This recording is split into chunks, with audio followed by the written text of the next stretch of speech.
Hello বন্ধুরা, তোমরা কেমন আছো? সবাই কমেন্ট করে জানাও। আর আমি এখন স্নান টান করে চলে আসলাম। তো তারপরে দেখো মাথাটাতে হ্যাচ দিয়ে নিয়েছি। আর এখন বসে আছি বারান্দায়। আর কি বলতো, মানে প্রচন্ড আকাশে মানে বিদ্যুৎ চমকাচ্ছে, মানে বৃষ্টি তো হচ্ছে না কিন্তু মানে বিদ্যুৎ চমকাচ্ছে আর প্রচন্ড গরম থাকছে। তো দেখো কি অবস্থা। আর আকাশে এত মানে খুব জোর আওয়াজ হচ্ছে, মানে বোম ফাটার মতন আওয়াজ হচ্ছে, এত আওয়াজ হচ্ছে চারিদিকে। তো তোমাদের ওইদিকে যদি এরকম হচ্ছে তো অবশ্যই কমেন্ট করে জানাও। আমাদের ওইদিকে কিন্তু প্রচন্ড আকাশে আওয়াজ হচ্ছে, কিন্তু দেখতে পাচ্ছ রৌদ্রও আছে বাইরে, কিন্তু ঠিক আছে বাইরে রৌদ্র, অথচ আকাশে আওয়াজ হচ্ছে। খুব মানে ভয় লাগে আমার না, এই আওয়াজগুলোতে আমার প্রচন্ড ভয় লাগে। কি বলতো, মানে ছোটবেলায় দেখেছি, মানে নিজের কাছের থেকে আমি দেখেছি না, মানে আকাশে যে বিদ্যুৎটা যে পড়ে কিনা, এই বিদ্যুৎটা পড়ে আমি নিজের চোখে না, মানে ইসে একটা গরু আর কি।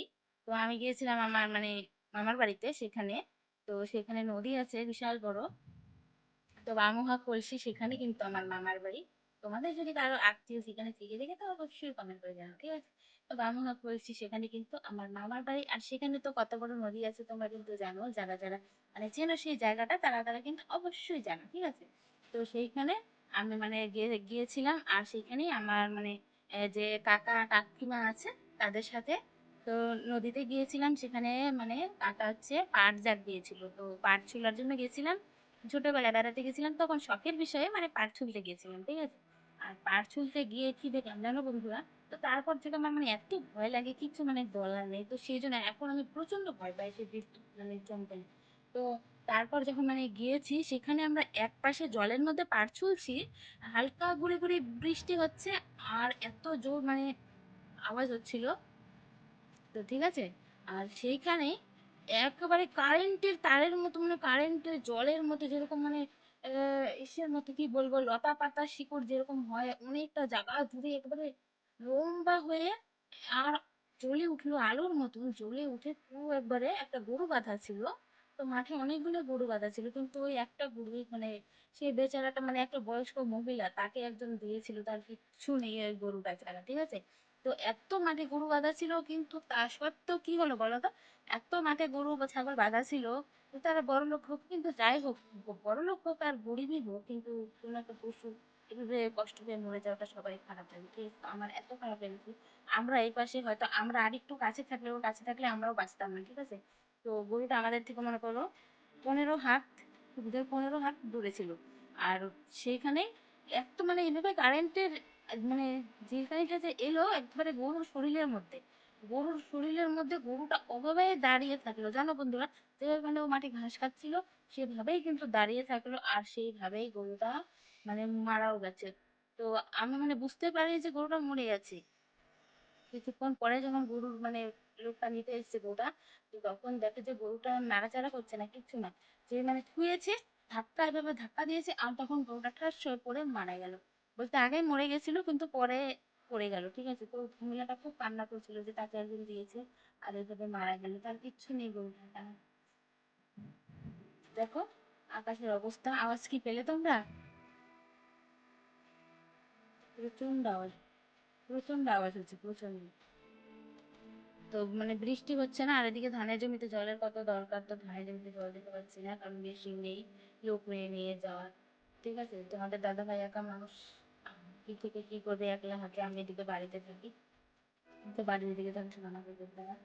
তো যাই হোক, তো এই ছোট্ট মিনি ব্লগটা তোমাদের কেমন লাগলো অবশ্যই কমেন্ট করে জানাও। আর আমার মতো কে কে বিদ্যুৎ ভয় পাও তো সেটাও কিন্তু জানাও, ঠিক আছে বন্ধুরা?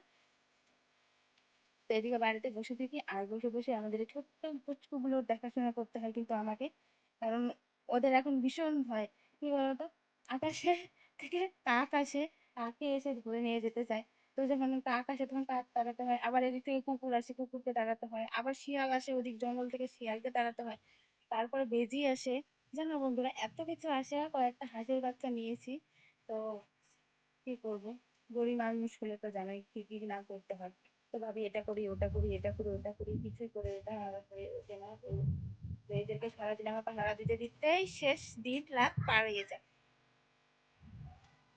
আর দেখো কি জোর আওয়াজ হচ্ছে, রৌদ্র কত, আর সেই অবস্থায়ও এত আওয়াজ হচ্ছে আকাশে। প্রচন্ড রোদ উঠেছে, তারপরও আকাশে আওয়াজ হচ্ছে। ঠিক আছে, টাটা বাই বাই বন্ধুরা। আমার ছোট্ট ভিডিওটি তোমাদের কেমন লাগলো তুমি করে জানো, ঠিক আছে? তো হ্যালো বন্ধুরা, আর এখন কিন্তু রাত্রি 8টা বাজে।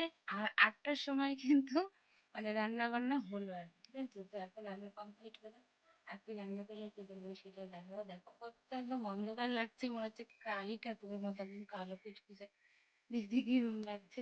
কারণ রান্নাঘরের লাইটটা সেরকম পাওয়ারের নয়, মানে অল্প পাওয়ারের, আর খুব আলো মানে ছোট লাইট তো। আর দেখো কিরকম অন্ধকার চারিদিকটা। চলো দেখো কি রান্না করলাম। তোমাদের দাদাভাই আজকে হাট, মানে আমাদের এখানে মঙ্গলবার করে হাট হয়। তোমাদের দাদার ভিডিও তুমি বলে দিয়েছি মঙ্গলবার করে হাট হয়। আর হচ্ছে হাটের থেকে কি এনেছে সেটা দেখো। তো এই যে দেখো আমার রান্না বান্না কিন্তু উনানেই আছে বসানো কড়াইটা। আর দেখো ঝোলটা ফুটছে। তো হাটের থেকে কিন্তু চিকেন এনেছে তোমাদের দাদাভাই। তো কালারটা দেখো কিরকম।